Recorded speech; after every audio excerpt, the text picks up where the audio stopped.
Okay, I just finished another episode of Unsolved Mysteries, and this case reminds me so much of Jeepers Creepers that it really sketched me out, and I had to tell you guys about this one.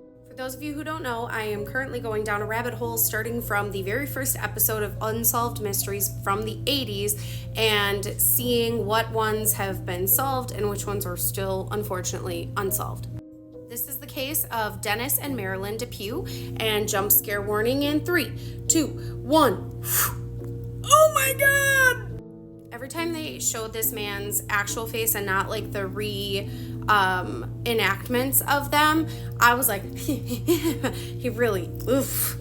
So Dennis, at the time of this all happening, was 46, Marilyn was 48. He was a property assessor and she was a school counselor. And yes, I did take notes on the entire episode and then how it was solved, because it was, thank goodness. They were married for 18 years and had 3 children, and their marriage seemed happy from the outside, but in reality, it was not. He accused her of making the kids hate him, and then she filed for divorce in 1989, telling her attorney that he wouldn't let her make decisions and was trying to ruin her life. Even though the divorce was finalized in December of 1989, they were still in contact because he, for some reason, got access to the guest house and was using that as his office.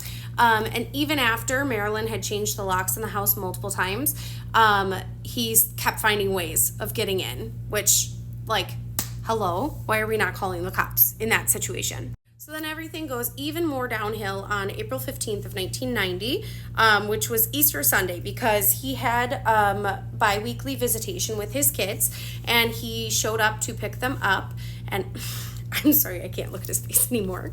I'm sorry, it was just creeping me out. But he came to pick up his kids, and his kids were refusing to go with him. They were like, nope, don't want to. He's crazy, he's scary, whatever. And so Marilyn was not going to force them, which resulted in Dennis and Marilyn ending up in a fight. During this fight, while the kids were watching, Dennis pushed Marilyn down the stairs, and that wasn't enough for him. He then went down the stairs and continued to beat her while she was laying at the bottom of the stairs injured. The kids are rightfully frightened. They go to a neighbor's house and have them call the cops, and then they see Dennis coming upstairs carrying her, and she's still alive at this point, and he says, oops, she got hurt. I'm going to take her to the hospital. Sir? The kids watched you do all of this, and you're like, oopsies, she got hurt. Obviously, they never got to the hospital, and the cops were then on this big manhunt looking for both of them in hopes of saving her. This was a part of the story that I was watching it, and I'm literally going, this is Jeepers Creepers. This is what happened in the movie Jeepers Creepers. And someone else obviously thought the same thing. Uncanny? So there is this couple that's just driving along the road, and they see this van driving the opposite way of them, and they notice that the license plate started with a GZ, but they didn't really look too closely or pay a lot of attention to this van as it was driving past them. But then a little while later, they were driving past an old school that was abandoned, and the woman who was in the passenger seat happened to notice that the van that they had seen driving past them was parked at the school, and she saw the driver out of the van dragging a bloody sheet behind him. They both thought that this was extremely weird, but they didn't stop. They didn't do anything. But in my mind, I'm picturing Jeepers Creepers right now. So they continue driving, and all of a sudden, there's the van, bumper to bumper, riding their bumper for miles.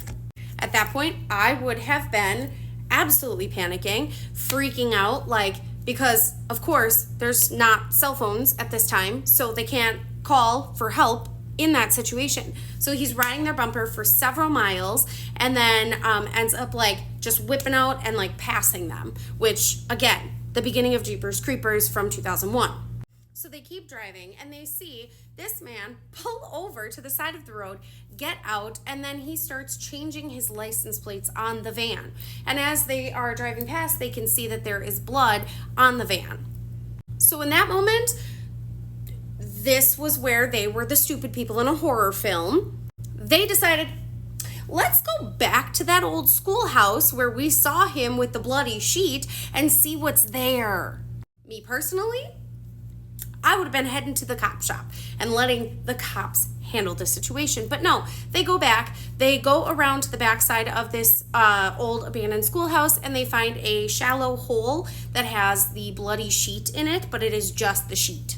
After finding this, then they do call the cops, and then the cops tell them this is who it was Dennis, blah, blah, blah, and they come and they find the sheet. The next day, unfortunately, some highway workers did find Marilyn's body, and he had in the back of her head.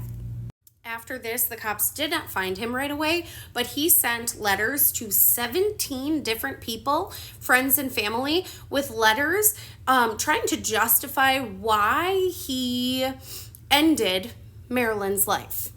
So Dennis was in the clear until this episode of Unsolved Mysteries aired, and apparently he was watching the episode and saw his own case on the show.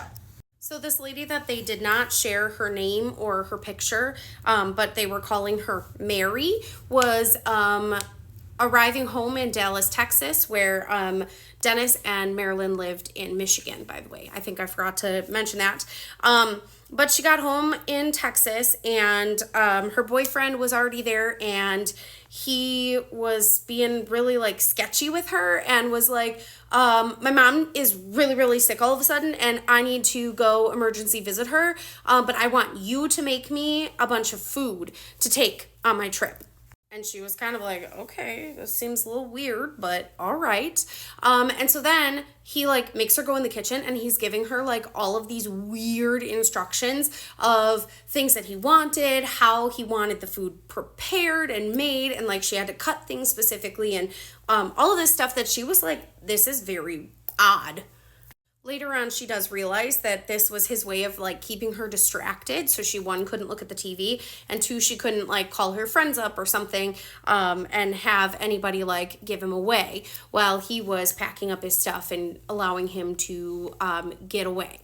By the time Mary's friend had called the hotline and they had gotten police on everything, some state troopers in Louisiana actually saw his van driving, and he led the cops on a 15-mile high-speed chase, breaking through 2 police barricades, and the police ended up having to shoot out his tires to get him to stop. And then after shooting at the cops a few times through his windshield, he ended up taking his own life at the end. So I'm glad this one was solved. It did take a year for it to get solved when he saw himself on TV, and I just can't even imagine Jeepers Creepers watching TV one night and just seeing himself. Because again, the resemblance is uncanny. And now I'm going to go watch another episode, and I will update you guys on the next case that I decide to deep dive.